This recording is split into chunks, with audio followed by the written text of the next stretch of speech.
queria revelar ao seu profeta algo sobre a nação de Israel, sobre o povo de Judá, sobre os filhos de Deus. E é muito interessante porque o tratamento de Deus no Antigo Testamento, no que diz respeito ao seu povo, quando Deus queria falar com o povo, Deus usava um profeta. O profeta era o porta-voz de Deus, aquele que nós entendemos como boca de Deus, aquele que diz: assim diz o Senhor, e o Senhor está dizendo. O sacerdote tinha uma outra função, que era a função de levar as preces do povo a Deus, através do sacrifício, do incenso, através da busca, ao Senhor. Então havia uma diferença entre o profeta que recebia a mensagem e o sacerdote que levava a mensagem do povo para Deus. Mas algo interessante, que todos eles tinham um desígnio, tinham um propósito, tinha algo a ser realizado na história de Israel. E quando vemos o profeta Jeremias, vemos que Deus havia designado algo ao profeta Jeremias para que ele viesse realizar dentro da história, dentro da vida de Deus para aquele povo. Quando lemos Jeremias capítulo 1, versículo de número 4 e versículo 5, nós vemos Deus chamando Jeremias, vocacionando Jeremias. A Bíblia diz que Deus chama Jeremias e diz que antes que ele fosse formado no ventre, Deus já o conhecia. E antes que ele saísse da madre, Deus já havia santificado a Jeremias. E Deus revela a ele um propósito, Deus revela a ele o chamado, e Deus revela a ele também o propósito, e diz a ele: olha, as nações eu te dei por profeta. Deus estava dizendo: Jeremias, eu tenho um propósito na sua vida, eu tenho um plano para ser realizado, eu tenho algo para fazer através de ti, e já estou te dizendo de antemão, estou te revelando, Jeremias, que eu estou te entregando às nações como meu profeta. Sabe o que Deus estava dizendo, Jeremias? Você vai abrir a boca e eu, o Senhor, falarei através de ti, Jeremias. Eu trarei através de ti uma palavra, eu te anunciarei, tu serás boca minha. Deus estava dizendo: ei, Jeremias, tu serás usado por mim. E quando vemos em Jeremias, no capítulo de número 18, nós vemos Deus trazendo a Jeremias a sua palavra de forma diferenciada.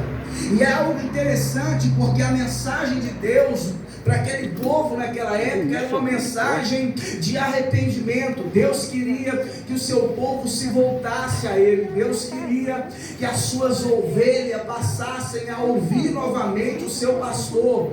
Então Deus, através de Jeremias, está querendo trazer de volta a origem daquele povo que havia se perdido, um povo que foi separado por Deus, mas que estava distante de Deus. E Jeremias era o profeta daquela época.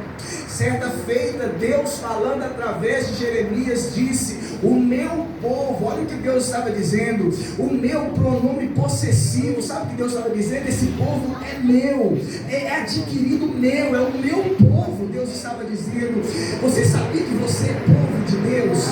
Você sabia que você é filho, que você é filho de Deus? Você sabia que Deus te chamou pelo seu nome, que Ele te escolheu? Você sabia que antes que você fosse formado no ventre da sua mãe, Deus já te conhecia? Você sabia disso?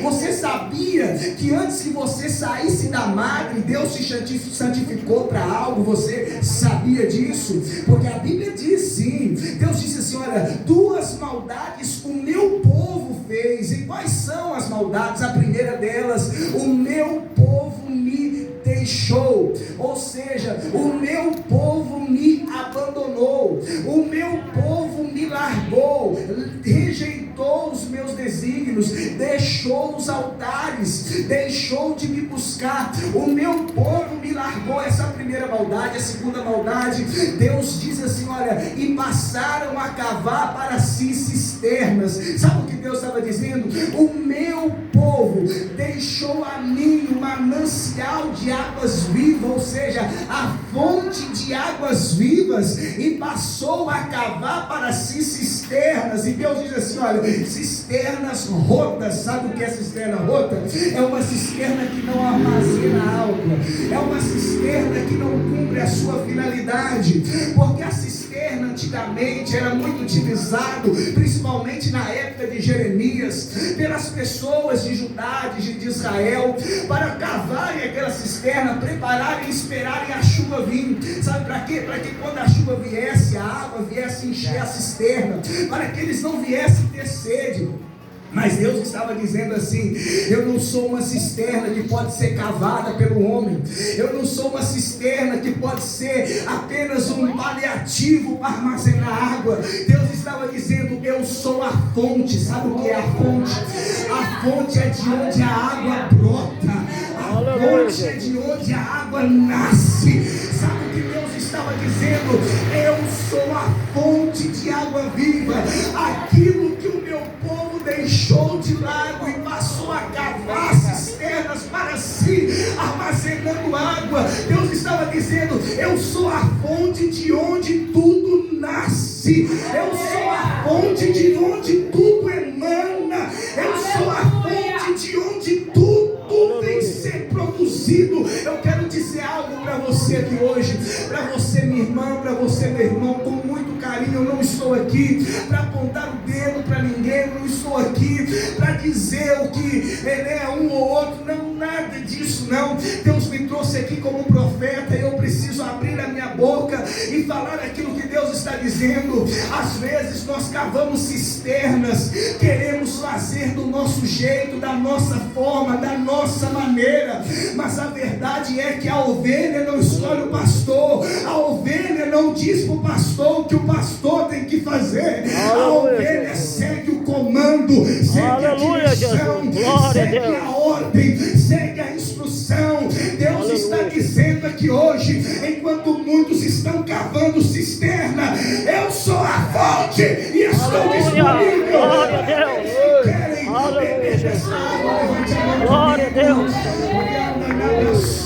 Glória a Deus. Aleluia. Senhor, eu quero beber da tua fonte, eu quero beber da tua água, eu quero me saciar, eu quero me encher, eu não quero fazer do meu jeito, da minha forma, da minha maneira. Eu quero beber da fonte que é Jesus.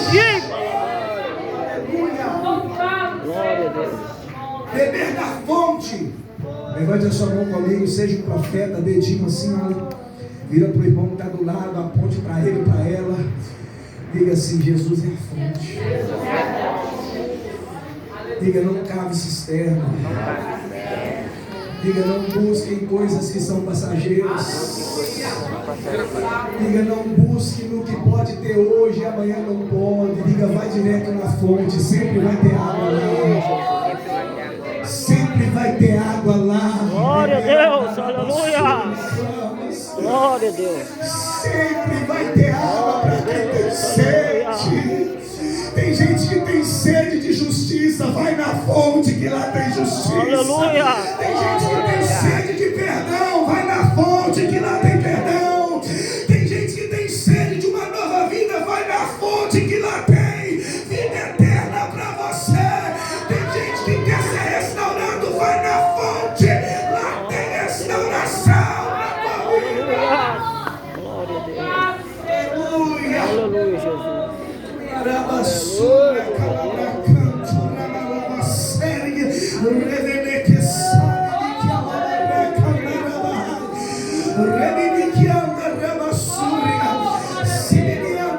Se essa palavra está falando, vai glorificando. Deixa o Espírito Santo te mover, deixa ele te restaurar, deixa ele trabalhar em você por dentro, deixa ele fazer a sua obra. Aleluia, Jesus. Glória. Guarda, Senhor, glória a Deus. Ele é a fonte de onde tudo nasce. Ele é a água limpa para poder beber. Ele é. Mas o povo de Israel naquela época, Jerusalém, Judá, não entendia, não aceitava, não queria, e passaram a trazer para si outros deuses, a viverem segundo os desígnios do seu coração. Não conheceram o seu Deus, não passaram a ouvir aquilo que Deus estava liberando, que Deus estava dizendo. E Deus, através do profeta Jeremias, em Jeremias capítulo 18, Deus está Manda bem. Vai filmar a cara da e essa minha. mensagem representa, pelo menos, faz uma menção que Deus queria dizer para o profeta. Deus queria revelar para ele a maneira como Deus tratava Israel, a maneira como Deus queria realizar sobre a vida de Israel. E a maneira de Deus, muitas das vezes, é uma maneira que nós não conseguimos compreender ou entender. Às vezes, muitas pessoas questionam Deus e dizem: Deus, por que as coisas são assim? Por que às vezes as coisas estão ruins para mim? Por que às vezes as coisas não acontecem do meu jeito, da minha forma, do jeito que eu queria? Às vezes a gente quer até ensinar a Deus como fazer algo. A gente fala: Deus, eu podia ter feito desse jeito, dessa forma, dessa maneira. E não é assim. Deus estava querendo mostrar para Jeremias que da mesma forma como o goleiro faz com um vaso em suas mãos, Deus também faz com aqueles a quem é seu povo. Deus também faz com aqueles a quem Ele ama. E Deus faz isso não porque Deus é um Deus mau, ou porque Deus é um Deus perverso, ou porque Deus é um Deus severo demais. Não. Deus permite a dor. Às vezes Ele permite. Deus permite a angústia, permite às vezes. Deus permite o deserto também. Em Deuteronômio capítulo 8, a Bíblia fala que Deus estava dando uma advertência a Israel e dizendo para eles, para que eles não esquecessem dos mandamentos e da palavra de Deus, que eles não esquecessem daquilo a qual Deus designou através de Moisés. Porque Deus disse: olha, eu permiti vocês serem humilhados no deserto. Eu permiti meu povo passar fome no deserto, diz o Senhor. Eu permiti meu povo passar uma estrada difícil. Em outras palavras estou dizendo aqui, mas Deus estava dizendo: eu permiti. E quando meu povo passou fome, diz o Senhor, Deus deu a eles o maná. O maná era o alimento, o maná era o pão do céu, era o alimento diário, era aquilo que Deus havia preparado para Israel. A ordem de Deus era assim: olha, eu vou enviar o maná do céu, o maná vai cair do céu, o maná vai vir do céu para vocês alimentarem. O maná vai vir do céu para vocês comerem. E a ordem de Deus era assim para aquele povo: olha, vocês vão comer o suficiente do maná que vier. Vocês vão comer e não vão armazenar o maná, porque o maná era o pão do céu. Então, quando Deus enviava, Deus já deu a ordem: comam o suficiente, não armazenem no outro dia, porque no outro dia também vai ter maná. O que Deus estava fazendo? Deus queria trazer um senso de desperdício? Não. Deus queria fazer com que aquele povo sofresse, angustiados pelo dia de amanhã? Não. Deus queria fazer com que aquele povo aprendesse a confiar nele. Deus queria fazer com que aquele povo viesse a aprender que deserto não é lugar de morte, deserto não é lugar de sofrer somente, não. Deserto é uma escola, é um lugar de aprendizado, é lugar onde Deus envia o seu povo para que seu povo entenda que nem só de pão viverá o homem, mas de toda a palavra que sai da boca de Deus. Deus não queria que o povo armazenasse, porque Deus queria que o povo confiasse que no dia de amanhã teria o pão, porque Deus é Pai, Ele provê o alimento para os filhos. Deus queria que aquele povo entendesse que Ele é um Deus presente, que Deus é um Deus fiel. E sabe como muitas das vezes a gente vive, irmão, a gente come hoje e vive amargurado pela manhã, preocupado com o que vai acontecer, com o que vai suceder.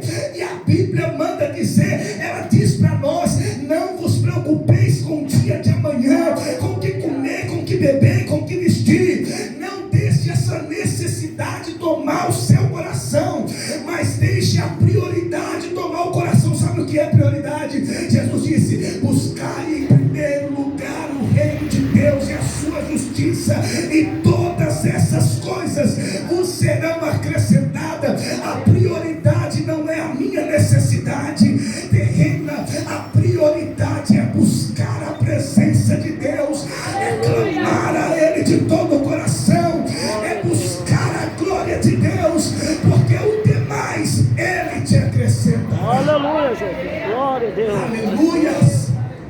Levante a mão comigo e dê glória para Jesus. Ele acrescentará. Deus queria trazer isso para o povo, quando o povo buscasse Deus em primeiro lugar e colocasse Ele em primeiro lugar na sua vida, todas as coisas seriam acrescentadas. O trabalho não seria árduo, as dificuldades não seriam árduas, porque o próprio Deus iria prover a eles.